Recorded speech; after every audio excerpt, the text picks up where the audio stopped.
오늘 부속 명사에서 마무리를 할 수 있을 것 같아요. 지금 5번까지 했는데 6번부터 남았죠? 6, 7, 8, 9, 10 이렇게 남았는데 그나마 빈도수는 6번까지가 조금 나왔다 이렇게 말할 수 있고 7, 8, 9, 10은 좀 빈도수가 많이 낮아요. 그래서 좀 6번까지 중점적으로 연습을 많이 하시고 7, 8, 9, 10은 어렵지 않거나 너무 안 나오거나 이런 느낌이라서 부담이 좀 적을 겁니다. 그래서 앞에 비해서 좀 더 많이 쉽다고 생각하시면 돼요. 한번 보겠습니다.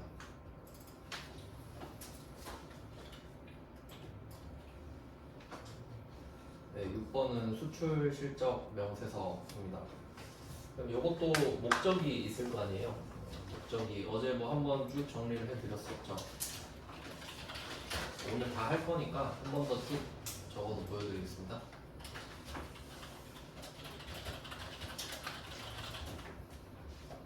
부가가치세 신고서 부속명세서 1번이 신용카드 매출점표 등 수령명세서였고요.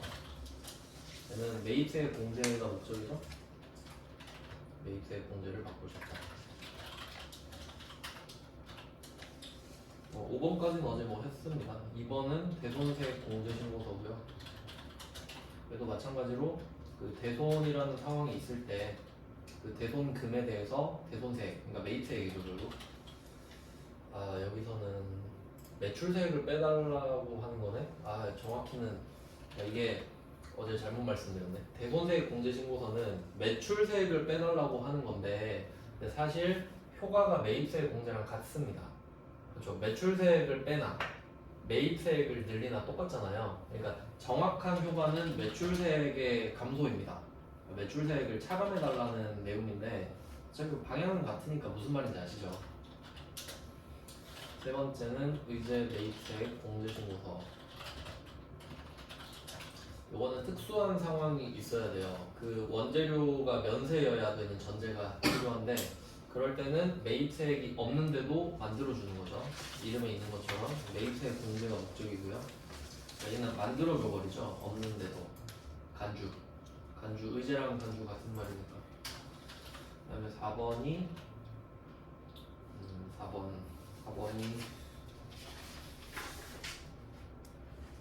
그 이름이 길죠. 이거는 봐도 모르겠네. 얘는 공제받지 못할 매입세액 명세서에 4개가 있는데 그 중에 세 번째 공통 매입세액의 정산명.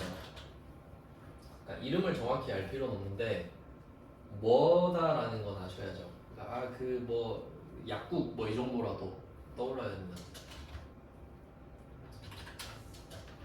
요거는 매입세 불공제를 당하는 거였죠. 자진납세. 저 사실 이만큼은 안 되는데 하고 왜냐면 이름 자체가 공제받지 못할 매입세액 명세서니까요.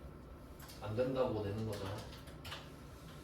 5번째가 부동산이었습니다. 부동산인데 공급가액 명세서사.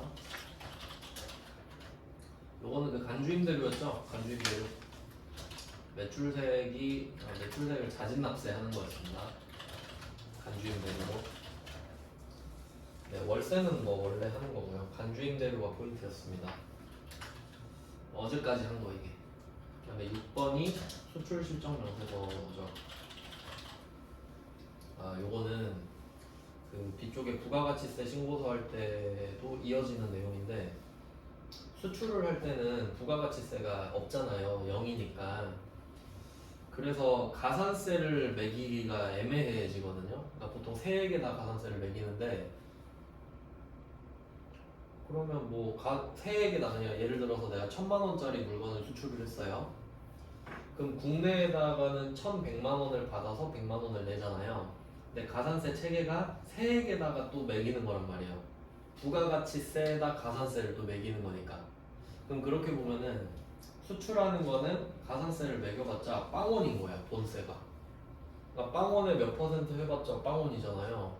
그럼 사람들이 신고 안 해버리면 그럼 안 되잖아요. 그래서 다른 방법을 쓰긴 하는데 어쨌든 수출도 신고를 좀 해달라 뭐 이런 이 정도 느낌이에요. 그러니까 요거는 딱히 뭐가 없습니다. 효과가 그냥 나 신고한다고 알려주는 겁니다. 알려주는 거예요 그냥. 저 수출해요 이 정도. 그 다음에 7번. 7번부터는 진짜 개 잔챙이들입니다 완전. 7, 8, 90은 솔직히 안 보고 가도 돼요. 근데 혹시 나올까봐 보고 가는 그런 느낌이지 압도적으로 떨어져요. 7번은 건물 등 감가상각 자산 취득 명세서. 이것도 마찬가지입니다. 그냥 취득했다고 알려주는 거예요. 저 취득했어요 라고 알려줍니다. 그 세법에서도 감가상각이 중요하긴 하거든요. 근데 우린 뭐 그 관련된 걸 배우진 않으니 참고만 하시면 되겠고. 그 다음에 8번에 신용카드 또 나오는데 이게 좀 헷갈릴 수 있죠. 8번에 신용카드 매출 점수 등 발행금액. 이름이 하나같이 다 길어요. 와 진짜 쌀벌하네요 이름이. 그럼 이게 좀 헷갈릴 만한 게 있을 것 같으면은 정리를 잘 해놔야겠죠. 그러니까 뒤쪽은 좀 덜 중요하기도 한데 그래도 헷갈릴 만한 걸 좀 생각해 보면 1번 신용카드 매출점표 나왔죠. 여기도 신용카드 매출점표 나왔죠.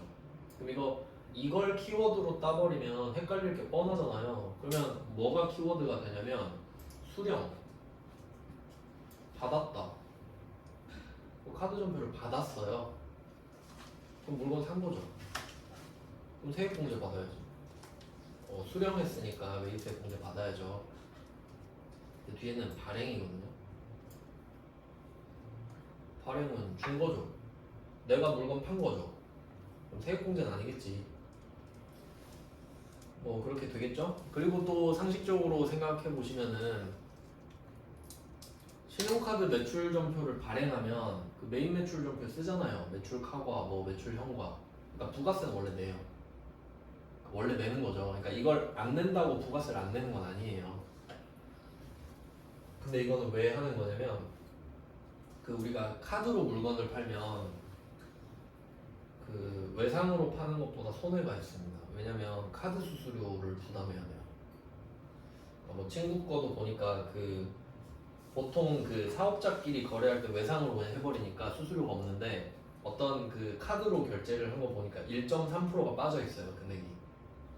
그럼 그걸 내가 1.3%를 파악해서 회계 처리도 해야 되고 1.3%를 덜 받는 것도 손해잖아요. 그러니까 요거를 내가 신고를 하면 저 카드로 팔았어요.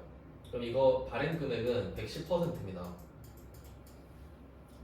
왠지 생각해보세요. 내가 100만원짜리 물건을 팔면 110만원 달라 그러죠. 그럼 카드 점표에 110만원 써있죠. 그러니까 발행 금액이지. 당연한 말이죠. 100만원만 써있진 않잖아요. 여러분 카드 보면 다 같이 써있죠. 그러면 이 110% 금액을 딱 써서 제출을 하면은 여기에 1.3%를 세액공제를 해준다는 거예요. 그러니까 카드 수수료는 좀 빼줄게 이런 겁니다. 뭐 근데 업종이 정해져 있고요. 근데 8번은 솔직히 저는 납득이 잘 안 되는 게 이거 법인은 안 해주거든요. 우리 법인이잖아요. 법인은 니들 알아서 잘 먹고 잘 살아라 라고 해서 1.3%안 빼줘요. 근데 왜 넣는지 모르겠어요. 개인 사업자는 뭐 될 수도 있고 한데 업종마다 또 다르거든요. 뭐 그렇다고 보시면 돼요.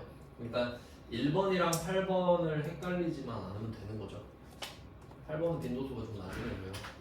해당 사항이 없는데 많이 내진 않겠죠. 그 다음에 9번. 9번은 또 공제받지 못할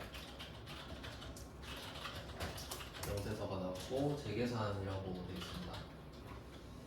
얘도 또 비슷한 게 있는 거죠. 4번에 공제받지 못할 매입세액 명세서, 9번에 공제받지 못할 매입세액 명세서 두 번 나왔어요. 똑같이. 근데 공통매입세액의 정산 확정이라고 말씀을 드렸고 얘는 재계산인데요. 실제로 이거 수험에서는 되게 어려운 내용인데 그냥 간략하게 설명을 드리면 4번은 공통매입세액의 정산이잖아요. 확정이죠, 확정. 그럼 확정은 항상 오죠. 1기 예정 확정, 2기 예정 확정, 내년 되면 또 1기 예정 확정, 2기 뭐 예정 확정 이렇게 다 오잖아요. 그러니까 얘는 때 되면 하는 거예요. 그러니까 얘는 그냥 하는 거지. 루틴이죠, 그냥. 정산은 원래 해야 돼. 얼마인지가 문제인 거지. 근데 9번의 재계산 같은 경우는 그 기준이 있어요. 그 기준을 충족할 때만 가끔씩 한 번 해요. 뭐 그 정도 느낌이라 보시면 돼요. 네, 그리고 그 정도 차이가 맞아요. 어차피 더 깊게 설명할 필요도 없고 시험에 중요하지 않으니까. 참고로 재계산은 한 번 나왔습니다. 무슨 말인지 아시겠죠? 그 다음에 10번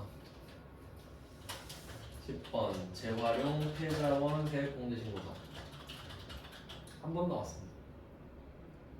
느낌 아시겠죠? 9번 10번은 진짜 안 봐도 됩니다. 한 번 나왔어요. 왜냐면 제가 요 기출문제를 60회부터 봤거든요. 그럼 한 45회 정도 된단 말이죠. 그 중에 한 번 나왔어. 이 정도면 까먹었다고 봐도 되죠. 네, 그냥 근데 나왔으니까 넣긴 했는데 안 하는 게 맞다고 봅니다. 그리고 얘는 그 또 어떤 애랑 또 세트가 되냐면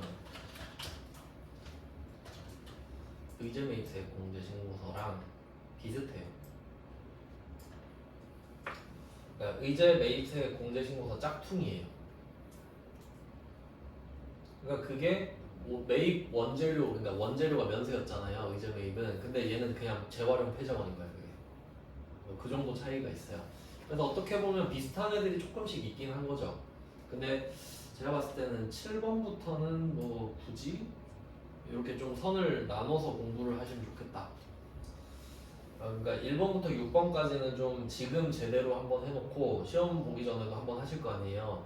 근데 7, 8, 9, 10은 그냥 그때 한번 시험 보기 전에 한번 봐도 괜찮지 않을까? 그 정도예요. 빈도수가 너무 낮으니까. 그래서 한번 해볼게요. 6번부터 보겠습니다.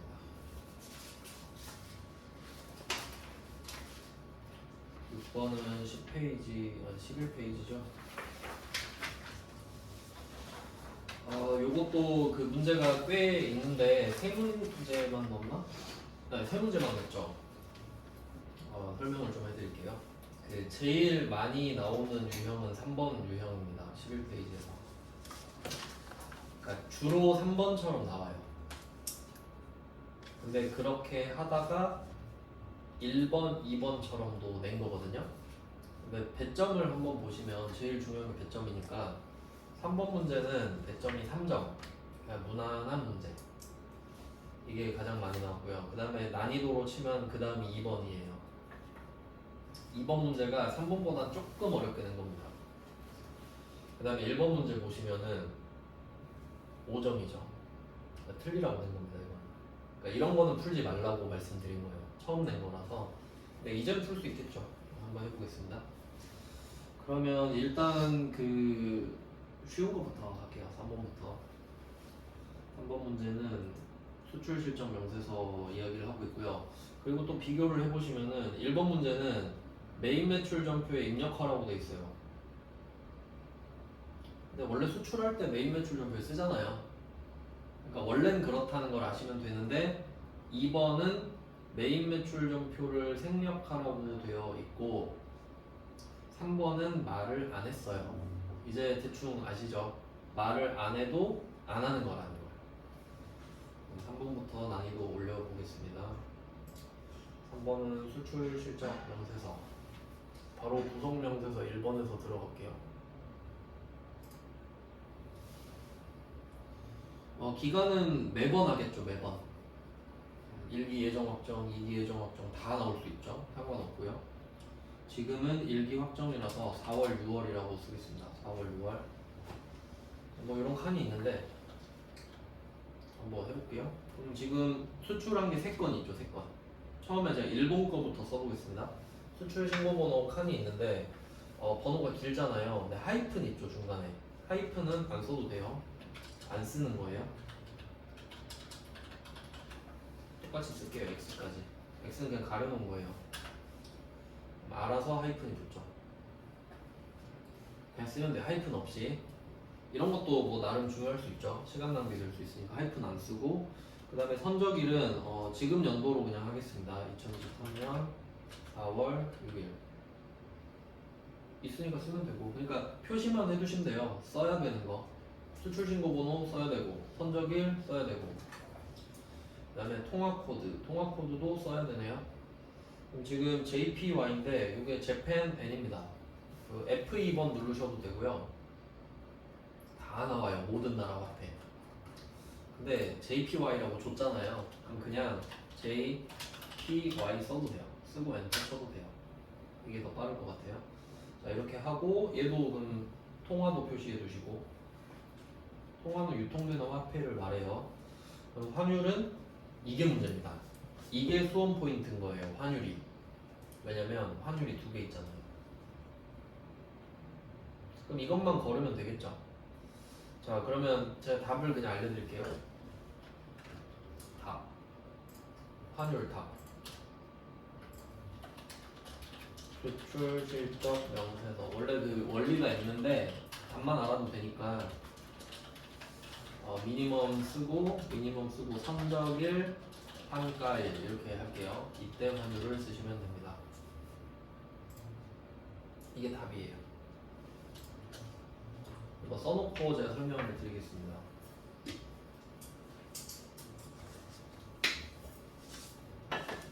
요거 함수식인데요. 함수식. 함수 쓸 때 등호 쓰고 뭐 이렇게 하거든요. 함수 쓰고 바로 하고. 그럼 이때 앞에 미니마이즈입니다. 최소화. 그러니까 제일 작은 거 하나 골라라 이거거든요. 정확히는 미니멈이 맞겠네요. 여기서는 줄 중에 작은 걸 골라라 정도가 되는데, 그러면 날짜도 숫자잖아요. 그러면 여기서 날짜 보고 작다라고 하는 거는 빠른 날이죠. 오늘이 3월 14일인데 어제 3월 13일이었죠. 3월 13일이 숫자가 더 작죠. 어제가 더 빠르죠. 정확히 이른 날인데 뭐 빠른 날 해도 무슨 말인지 아시죠? 그 날에 환율을 쓰면 돼요. 무조건 이렇게 하면 답이 나와요. 그러면 지금 한번 적용을 시켜볼까요? 일본 거는 선적일이 4월 6일이에요. 그리고 환가일이 4월 15일이죠. 둘 중에 빠른 날 선적일이죠. 그럼 선적일의 환율 100엔당 994원, 이게 정답이에요. 그러니까 얘만 동그라미 치면 되지. 이유는 아셔야 돼요. 동그라미만 치면 답을 못 찾으니까. 그리고 또 오해하면 안 되는 게, 이게 지금 그 선적일이 더 빠르잖아요. 근데 환가일이 더 빠를 수도 있어요. 환가는 그거예요. 엔화를 받았는데 원화로 환전을 한 날. 그게 환가죠. 환가. 가치를 환산했다. 환전했다. 그러면 둘 중에 빠른 날이 선적일인데, 선적일은 적는 칸이 따로 있죠. 근데 얘는 무조건 선적일 적는 거예요. 그러니까 가끔 헷갈려 하시는 분들이 있던데, 선적일이랑 환가일 해가지고 환가일이 더 빠를 수도 있잖아요. 두 번째 미국처럼. 미국 거 한번 보시면은 선적일이 5월 18일, 환가일이 5월 12일이에요. 그러면 환가일에 환율 쓰는 거 맞죠? 그럼 얘는 1080원일 거 아니에요. 근데 선적일에 환가일 적고 있으면 안 된다고. 선적일은 선적일이라 써 있잖아요. 선적일은 무조건 선적일 적는 거야. 알겠죠? 무슨 말 하는지. 괜히 헷갈릴 수 있으니까. 자, 그러면 JPY 마무리 짓게요. 환율이 그럼 994 써야 되는 거 아시죠? 자, 근데 환율의 문제는 뭐냐면, 환율은 교환 비율이거든요. 그러면 항상 외국 화폐 1단위당 가치가 환율이에요. 그러니까 994는 환율이 아닙니다. 100엔이잖아요. 그럼 얘를 1엔으로 만들어야 돼요. 100으로 나누면 되죠. 그래서 그 결과물이 9.94 아닙니까? 9.94가 환율이에요. N화만 조심하면 돼요. N화만. 그래서 9.94입니다. 9.94. 그러니까 원래 환율은 금액이 예쁠 수가 없어요. 다 소수점으로 떨어지죠. 네, 이렇게 했고요. 외화는 30만 N이니까 지금 JPY 찍어놨잖아요. 그럼 여기다가 외화에 30만 적으면 이게 30만 N인 거죠. 이렇게 해야 돼요. 근데 환율을 내가 9.94로 적어놨으니까 지가 두 개를 곱해서 적어주는 거죠. 거래처는 없으니까 못 줬고요. 입력하지 말라고 돼 있거든요. 뭐 어쩔 수 없지. 넘어가고. 주면 적고요. F2번호로 하면 되니까. 하지 말라고 했으니까. 두 번째도 보면은 1305 10 01 460 X 똑같아요. 선적일 5월 18일. 그러니까 선적일은 무조건 적고 미국은 USD. 환율은 환가일 거를 적어라 이거죠. 1080 이렇게. 외화이 오는 말고. 간단하죠. 두 번째 1304 25 1470 41X 선적일 6월 30일. 통화 이거는 그 파운드죠. 영국 거. 환율은 빠른 날이 선적일이니까 1110 쓰면 되겠고 75,000 파운드 이렇게 하면 돼요. 간단하죠. 빠른 날의 환율. 빠른 날의 환율. 이유는 있는데 필요 없으니까 그냥 이 정도면 만족하시죠. 답만 찾으면 되니까 일단 이론 알려면 좀 깊게 들어가야 돼요. 부가가치 세법상 그 과세표준 이렇게 가야 되기 때문에 이렇게만 하겠습니다. 자, 3번 근데 요거는 약간 좀 올드한 문제가 돼버렸어요. 그러니까 이런 식으로 문제를 많이 내다 보니까 다 맞히잖아요. 한 번만 풀어보면 다 맞히니까 바꾸는 거예요 문제를 이제. 그게 2번이고요. 그러니까 회차 보시면 97, 101 이러잖아요. 그러니까 최근에는 많은 시도를 해요. 2번 한번 보여드리겠습니다. 2번은 이기 확정이네요. 저장은 안 할게요. 네, 10월, 12월로 들어와 봤습니다. 확실히 이번 문제가 보기가 더 불편하죠. 3번이 훨씬 편해요. 그러니까 일부러 멘붕을 주려고 하는 거거든요.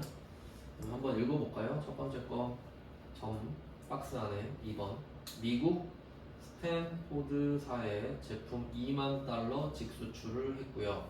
대금은 22년 10월 5일 외화로 받은 즉시 원화로 환가. 환가일이 나왔네요. 근데 이거는 원래 우리가 참고해야 되는 거죠. 그럼 표시를 해두세요. 환가일 10월 5일 이렇게. 네, 그 다음 줄에 보면은 수출 신고일 있죠. 우리 밑에서 수출 신고일 썼나요? 밑에 있어요? 뭐 우리 날짜 밑에 뭐 있죠? 선적일, 환가일밖에 없죠. 그럼 여기서 갑자기 수출 신고일이 튀어나왔단 말이에요. 상관없겠죠. 왜냐면 필요했으면 3번 문제에도 말했었겠지. 그러니까 X 치면 돼요. 수출 신고일 X. 그 다음에 선적일. 선적일은 밑에도 있었죠. 요렇게 문제를 낸 거야. 필요 없는 데이터를 껴버린 거죠. 그래서 우리는 이제 내용을 아셔야 돼. 왜냐면 3번처럼 준다는 보장이 없으니까 이제. 그래서 선적일이랑 환가일이 중요하다 이걸 아시면 돼요. 좀 기억에 남기도록 설명을 드리면은 한번 생각을 해봐요. 여러분이 수출을 하는 거예요. 배에다 물건을 실을 거란 말이에요. 그러면 신고를 먼저 하고 배에다 물건을 실어요. 맞죠? 그러면 시간 순서상으로 신고일이 먼저고 그 뒤에 선적일이 오는 거 맞죠? 근데 신고하고 선적 안 할 수도 있잖아요. 뭐 무슨 일이 생길지 모르니까. 그러면 신고일은 그렇게 중요하지 않지. 선적이 좀 더 확실한 시그널이죠. 수출을 했다는. 그러니까 선적일이 기준일이 되는 거예요. 이해할 수 있죠? 그러니까 수출 신고일은 잘 알아두세요. 수출 신고일은 지금만 안 쓰는 게 아니라 절대 안 써요. 아무 때도 쓰잘데기 없어요. 진짜 신고할 때만 필요한 거예요. 아시겠죠? 그러니까 뭔가 기준일이 되진 않아요. 절대로. 그렇게 알고 계시면 됩니다. 그래서 가끔씩 그런 문제도 나올 거예요. 메인 매출 정표 수출했다 했을 때도 괜히 수출 신고일 이야기 꺼내면 X표 치시면 된다는 거예요. 무조건. 하나 제꼈고요. 그러면 이것도 한번 입력하는 거 보여드릴게요. 그럼 첫 번째 미국 스탠포드사는 수출 신고 번호도 좀 편하게 줬죠. 111 2233 4444 444 썼습니다. 선적일 10월 14일이죠. 선적일. 통화 코드는 달러니까 USD 조금 불친절해졌죠. 달러 모양만 줬잖아요. 그 다음에 환율. 자, 한번 보겠습니다. 첫 번째 미국 스탠포드사한테 2만 달러를 팔았거든요. 그리고 아래쪽에 보면은 표를 아주 길게 줬어요. 그럼 첫 번째 칸은 유로고요. 유로 가죠. 그 다음에 두 번째가 달러잖아요. 그럼 우리는 달러 봐야 되죠, 일단. 그리고 달러를 보는데 날짜가 6개예요. 근데 우리는 2개만 보면 되죠. 환가일 10월 5일 거, 선적일 10월 14일 거 2개만 보면 되죠. 그 중에 뭐가 빠른가요? 10월 5일이 빠르죠? 그럼 이건 뭐가 무슨 날인지 중요한 게 아니라 10월 5일이 더 빠르니까 이거 쓰면 되죠. 10월 5일에 1190원이 남잖아요. 약간 문제를 토익같이 낸 것 같은데? 그 정보 분석하는 능력 뭐 이런 식으로. 근데 풀 줄 아셔야 됩니다. 이렇게 준 거예요. 그러니까 나머지 날짜는 다 군더더기인 거죠. 그 다음에 외화 2만 달러죠? 2만. 끝. 미국 스탠포드 사건. 그렇지. 조금 손이 많이 갑니다. 네, 그러니까 요거를 정리하는 법을 아셔야겠네. 선적일과 환가일만 표시해 두시고 그걸 밑에 대입해서 푼다. 그 다음에 독일 비머사 하겠습니다. 독일은 유럽이니까 유로화. 영국 빼고 다 유로를 쓰죠. 유럽은. 이때 222, 11, 33, 44, 44, 44. 자, 선적일 11월 11일입니다. 쓰면 되고요. 유로니까 EUR. 자, 그럼 여기서는 수출 신고일 나왔죠. X. 절대 안 쓰니까. 통관일은요? 처음 보죠? X. 세관을 통과하는 걸 말해요. 통과는. 그 다음에 선적일 11월 11일. 얘는 환가일이 없죠. 그럼 뭐 선택권 없잖아요. 선적일밖에 쓸 수가 없죠. 그럼 11월 11일에 유로를 보세요. 1,400원이죠. 1,400. 5만 유로. 확실히 좀 달라졌죠. 최근 트렌드예요. 이게. 그러니까 최근 트렌드가 앞에서 안 냈던 거 내기. 그래서 제가 나름 회차별로 정리를 해놨었는데 그 어제 했던 것도 그런 거 있었잖아요. 그 정산 쪽에서 다른 거 꼽사리 껴서 내고 그게 트렌드라는 겁니다. 그러니까 조금 어려워지고 있죠. 네. 그러니까 사실 분석 능력이나 응용력을 물어보는 것 같아요. 네, 2번 조금 어렵고 이제 1번이 끝판왕입니다. 1번은 제일 어려운 거고요. 메인 매출 전표에 입력부터 해야 되죠. 그래서 이거를 끄고 메인 매출 전표부터 보여드릴게요. 메인 매출 전표 들어왔거든요. 자, 그리고 박스 안에 데이터가 막 널브러져 있는데, 그러니까 3번 문제를 먼저 풀어야 되는 이유가 이거예요. 3번에 필요한 것만 싹 나와 있잖아요. 그러니까 이걸 보고 여기에 필요한 것만 딱 보여야 돼요. 그럼 1번 문제에 날짜 2개 써 있죠. 선적일, 수출 신고일. 이제 할 줄 아시죠? 수출 신고일 X. 그러면 오늘 날짜는 12월 15일이죠. 그러니까 수출 신고일에는 진짜 신고를 하는 거고요. 그러니까 선적을 한 날에는 회계전표에 적는 겁니다. 뭐 메인 매출 전표에 12월 15일 썼어요. 유형은 16번 수출이 되겠죠. 수출하니까 영세율 세금 계산서로 하는 게 아니라 직수출하니까. 자, 품목은 제품이라고 하겠습니다. 그리고 그 거래 구분 직수출 있잖아요. 오른쪽에 거기 써놔요. 그 영세율 적용되는 게 두 개 있잖아요. 직수출 했다고 하면 16번 수출. 직수출은 수출.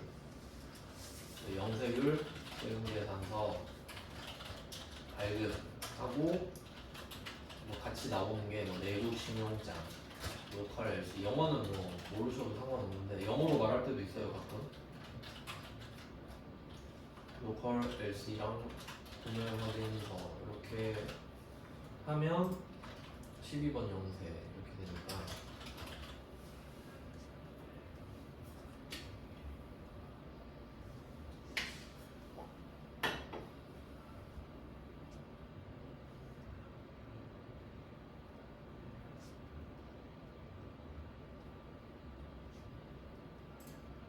네, 뭐 이 정도 아시죠? 네, 상기하시면 되고요. 그러니까 직수출이니까 수출이라는 소리입니다. 구분만 하면 돼요. 그러니까 다 외울 필요 없고 그냥 차이가 있다라는 거죠. 지금 말씀드리고 싶은 거는. 그러니까 영세율 세금계산서 발급해서 그 영세 적용받을 때는 수출 신고를 안 하겠죠. 수출이 아니니까요. 그 정도 차이라는 거지. 뭐. 구분할 수 있죠? 그 정도면 돼요. 그 다음에 수량 150개네요. 152A 써있죠?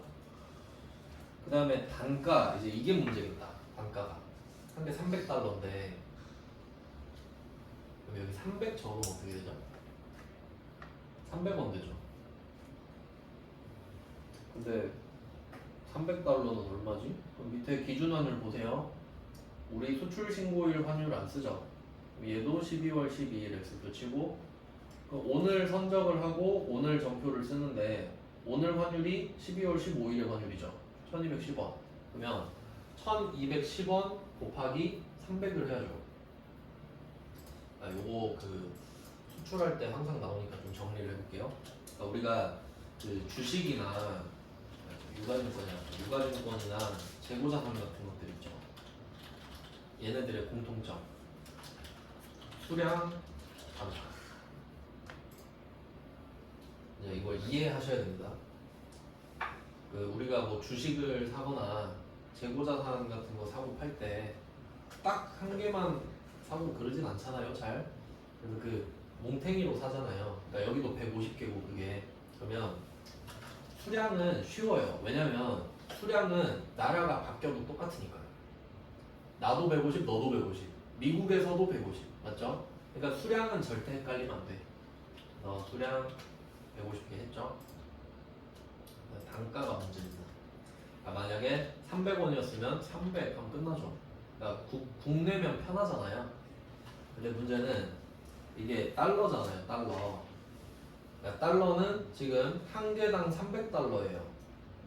그럼 이게 또 그 조금 복잡할 수 있는데 제가 환율 설명할 때 이렇게 예시를 드렸거든요. 회계 1급할 때. 그러니까 지금 300달러를 거래를 하고 오늘 환율이 1210원이잖아요. 그러면 1210원짜리 주식을 300개 샀다고 생각하면 됩니다. 왜냐면 300달러는 안 바뀌거든요. 나 너한테 300달러짜리 판다 그러면 100년 후에도 300달러예요. 그러니까 이게 명목가치라서 그렇습니다. 안 바뀌는 거라서. 절대 안 바뀌죠, 300달러는. 그러니까 여러분이 5만원짜리 하나 갖고 있는데 100년 지나도 5만원 써있잖아요. 그 말이에요. 실질 가치 말고 명목 가치 말하는 거라고요. 형식적인 가치. 그건 안 바뀌죠. 근데 12월 15일에 얘의 실질 가치가 어때요? 1210원이죠. 그럼 얘는 평생이래요? 아니지. 초마다 바뀌죠. 그러니까 얘가 가격이지. 이해되셨죠? 그러니까 300달러가 수량, 1210원이 가격 이렇게 보면 돼. 그러니까 이 두 개를 곱한 게 여기서 또 단가인 거야. 그러니까 되게 복잡해 보이거든요. 그래서 어쨌든 오늘 300달러 곱하기 1210원 이렇게 되는 거지. 요렇게 보이셔야 됩니다. 그러니까 수량과 단가를 곱한 만큼 팔기로 했는데 수량은 150. 이건 안 바뀌어. 여기에 또 곱하기 들어가고 단가는 국내에서 하면 원화만 쓰면 되는데 달러니까 한 번 더 들어간다 이거죠. 이렇게 됩니다. 네, 이렇게 생각을 하시면 돼요. 근데 칸이 수량과 단가로 나눠져 있잖아요. 그러니까 단가 칸에 이 두 개를 곱해서 써야지. 내가 직접. 꺼내서 300 곱하기 1210 이렇게 해서 36만 3천 원이 나오면 이걸 여기다 적는다는 소리죠. 그러니까 되게 불안한 방법입니다. 왜냐면 안 써 있으니까 이거 진짜 어려워합니다. 이런 문제. 내가 확신이 없으면 이렇게 못 적습니다. 그러니까 확신을 가져야죠. 아니면 좀 묶어두시던지 연결을 하든지 하세요. 동그라미 쳐서 묶어두든가.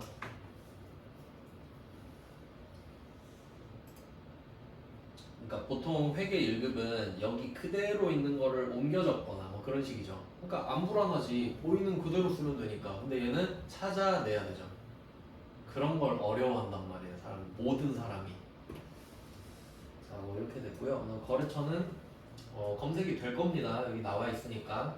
코드에서 F2번 저는 사과 농장으로 할게요. 얘밖에 없어요. 저는. 이게 GA, CO 뭐 이렇게 이게 LTD가 그 유한회사라는 뜻이에요. CO는 주식회사고 뭐 그런 거 있을 텐데 INC인가 그럴 텐데. 그러면 전자는 없죠. 절대 수출이니까 아무것도 안 주니까. 그리고 수출을 고르면 밑에 영세율 부분이 떠요. 여기서 F2번을 누르시면은 우리가 쓰는 건 딱 두 개죠. 직접 수출, 그다음에 3번에 아까 말씀드린 내국 신용장 구매. 그러니까 이게 16번 수출, 이게 12번 영세. 우리는 직접 수출이죠. 수출 신고번호. 여러분이 메인 매출 점표에서 수출 문제를 만났을 때 수출 신고번호를 적은 적이 단 한 번도 없을 겁니다. 그러니까 이것도 멘붕 포인트예요. 난 적은 적이 없거든. 근데 여기 써있죠. 있잖아요. 수출을 했으니까. 그러니까 원래는 하면 번호가 있는데 없다 치고 냈잖아요. 얘는 진짜 있어버리는 거지. 그래서 써야 됩니다. 하이픈 없이 쓰면 돼요. 하이픈 없이 쓰니까 자동 완성이 됐어요. 하이픈 넣어서. 자, 그 다음에 분계는 이것도 찾을 줄 아셔야 되죠. 결제 조건이 후불로 되어 있잖아요. 오늘 돈을 받는 건 아니죠. 35일 뒤니까. 그러면 2번 찍으면 그죠. 그래서 35일 받기로 했으니까 35일 뒤에. 분계는 간단해요. 총액이 5,445만 원이네요. 자, 이렇게 하면 메인 매출 점표를 끝냈습니다. 12월 15일이고요. 그럼 2기 확정이죠. 끝. 얘는 저장 따로 없으니까. 자, 그 다음에 수출 실적 명세서를 들어가는 겁니다. 그러면 원래 이 수출 실적 명세서는 이쪽으로 들어오잖아요. 근데 보면 봐봐요. 반응 없죠. 얘는 여기서 땡겨와야 됩니다. 그러니까 보통은 밀어내는 식이거든요. 그러니까 메인 매출 점표에 써서 그 다른 서류로 밀어내는 패턴이에요. 그러니까 메인 매출 점표에서 뭘 하면 저절로 반영이 돼 있는 패턴이지. 근데 얘는 메인 매출 점표에 하고 일로 와서 그걸 땡겨와야 돼요. 그건 불러오기죠. 그러니까 저장이 밀어내기라고 치면 얘는 땡겨와야 되니까 불러와야 될 거 아니에요. 그래서 점표 이거 적어두셔야 돼요. 1번 문제에다가 수출 실적 명세서 쪽에다가 뭐 연결을 하셔서 S, F4 이런 것도 써두세요. 같이. 이런 거 써놔야 버튼인 줄 압니다. 그러니까 말만 써놓으면 그냥 불러오라는 말인 줄 알고 못 찾는단 말이에요. 자, S, F4 점표 불러오기 눌렀거든요. 누르니까 이런 게 떠요. 불러올 거 당연히 뭐 불러오려고 눌렀지. 자, 그럼 아까 제가 적은 거 나왔죠. 됐죠? 확인. 불러왔습니다. 이게 좀 특이하죠. 자, 근데 또 어이없는 게 뭐냐면 우리 아까 앞에서 열심히 적었잖아요. 근데 보면은 세 칸이 비어 있어요. 그럼 여러분 지금 시험 보러 갔는데 불러왔는데 세 칸이 비었어요. 그럼 그냥 자신 있게 끄고 저장할 수 있을 것 같아요? 안 될 것 같죠? 채워야겠죠? 채울게요. USB 하나 채웠고 이건 안 어렵죠? 환율 이것도 안 어려운데 1210원 선정일 환율이니까 환가일이 없잖아요. 근데 환가율이 있었으면 비교해야지 또 어떻게 푸는지 아시겠죠? 그러니까 이 세 문제를 분석하셔야 돼요, 여러분은. 한 문제 한 문제 별개로 보는 게 아니라. 그다음에 외화. 자, 요게 그 좀 복잡한 게 방금 메인 매출 정표 패턴이 이거였죠. 메인 매출 정표는 수량과 단가로 나눠져 있었죠. 근데 지금은 어떻게 돼 있냐면 이 모양을 기억해요. 수량, 단가 이렇게 돼 있죠. 근데 지금 수출 실적 명세서는